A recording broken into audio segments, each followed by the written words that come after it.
Good morning, students. Welcome to class 8. My name is Muskan, your maths teacher. Today I am going to start number line. Okay, number line is the topic. So I will explain you this topic today. Okay, number line. So in number line, as you know very well that at center we put 0. Okay, and at right side all the positive numbers and the left side all the negative integers. Right? You can see over here.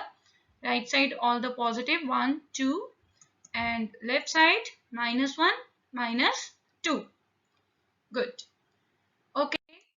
So you can see over here that when you will go right side the numbers will increase 1, 2, 3, 4 and when you will go left side the numbers will decrease -1, -2, -3. Right? -1 is greater than -2, -2 is greater than -3. You know very well, in minus it is opposite.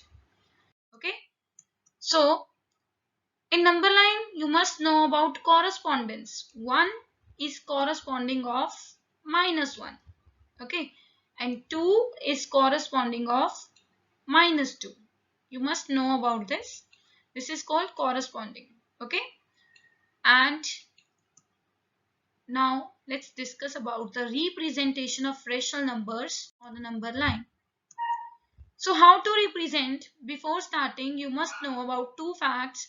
First one is numerator must be less than denominator and second one is numerator must be greater than denominator. Two cases are here. In both cases we will discuss how to represent rational numbers on the number line.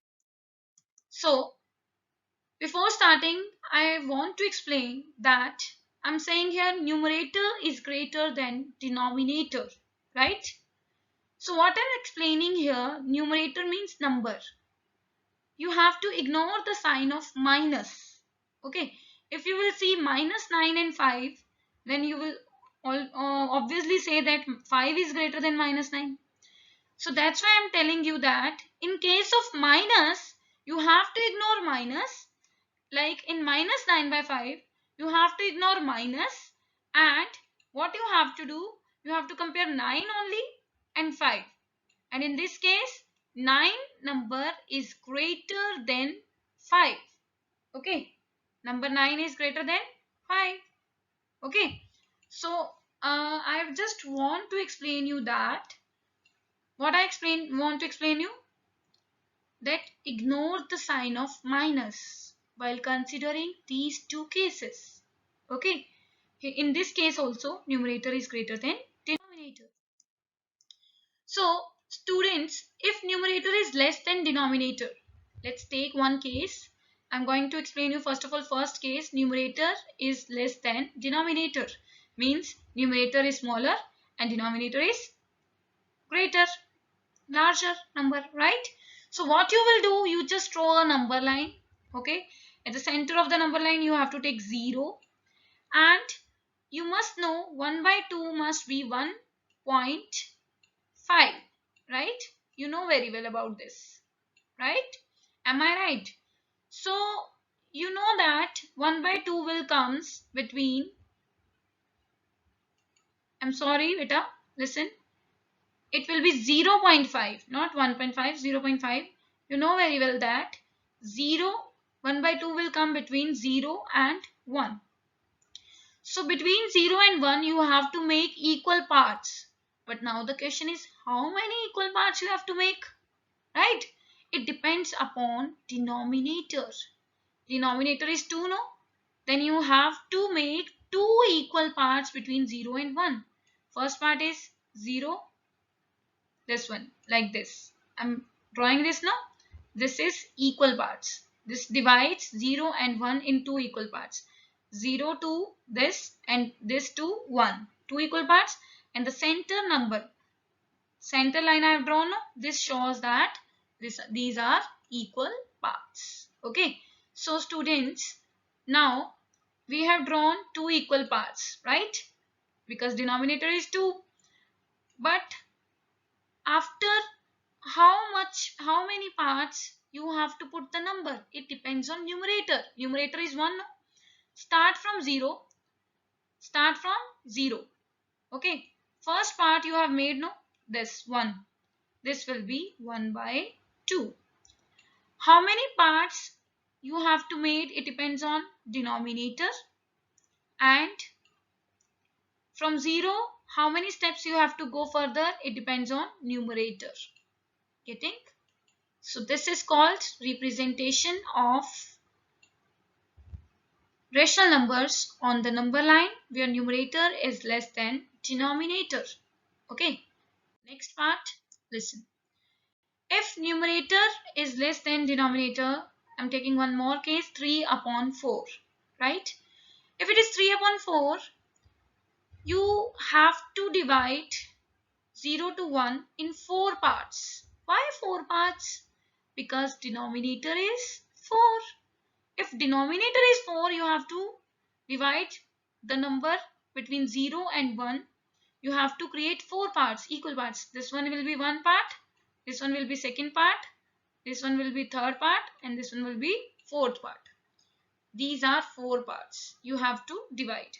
Like I'm pointing out 3 points over here, 1, 2, and 3. By pointing 3 points, I got 4 parts. 1, 2, 3, and 4 parts. Okay. Numerator is 3. 3, no? From 0 you have to start. Okay. And go 3 steps further. 1, 2, and 3. Right? When you will go 3 steps further, this point will be the number 3 upon 4. Okay. This I'll show you. Wait. In next picture, you will get this only. Okay. Got it? Let's erase this. Next. Listen. 1. This one is, see over here. This one is first part. 1, 2, 3, 4. And from 0, you have to start 1, 2, 3. Because numerator is 3, no? 3 steps you have to go further from 0. Now this point will become 3 upon 4. Okay. Similarly for minus 3 by 4. No issues there. Okay. And what the rest of the parts denote over here. From 0 you have started, no? First part will be, see over here, 1 by 4. Second part will be 2 by 4. Third part all I have already explained. It will be 3 by 4. Similarly in the case of minus. Getting? Next. If numerator is greater than denominator, second case. This is second case. Okay. In second case, you must know that numerator is greater than denominator. Then you have to convert the number in the form of mixed fraction. You know very well how to convert in the mixed fraction. 7 by 4 and minus 7 by 4. How you will convert? First of all, divide 7 by 4. 7 with 4. 7 will be the dividend and 4 will be the divisor. When you will divide 7 by 4, what you will get? 4 ones are 4. Then 3 will be the remainder. The quotient will be the whole number and 3 upon 4 will be the fraction. Mixed fraction. How to convert in mixed fraction? You know very well after dividing. So this will be the 1 3 by 4. Okay. So next students, what you must know, the whole number over here is 1. See, whole number is 1. So the number must come between 1 and 2. Okay. Number come between on number line 1 and 2. The number 7 by 4 comes between 1 and 2. For this, let's erase all this. For this, I'll show you all the facts on the next screen. Okay. You must know that one fact carefully. When numerator is greater than denominator, you have to convert into mixed fraction and it will become 1 3 by 4. The whole number is 1 over here. So this number will be represented between 1 and 2. So listen now. 1 will be the 1 is showing here. That number will come between 1 and 2. 4 is showing. 4 means denominator. What 4 is showing over here? Number of equal parts you have to make between 1 and 2. 1 and 2, number of equal parts you have to make. and 3 shows that number of part away from 1, because number is between 1 and 2, no? So number of part away from 1 you have to take. In previous cases, what we were doing, we were taking away from 0, but now it's starting from 1, no? So number of parts away from 1 you have to start.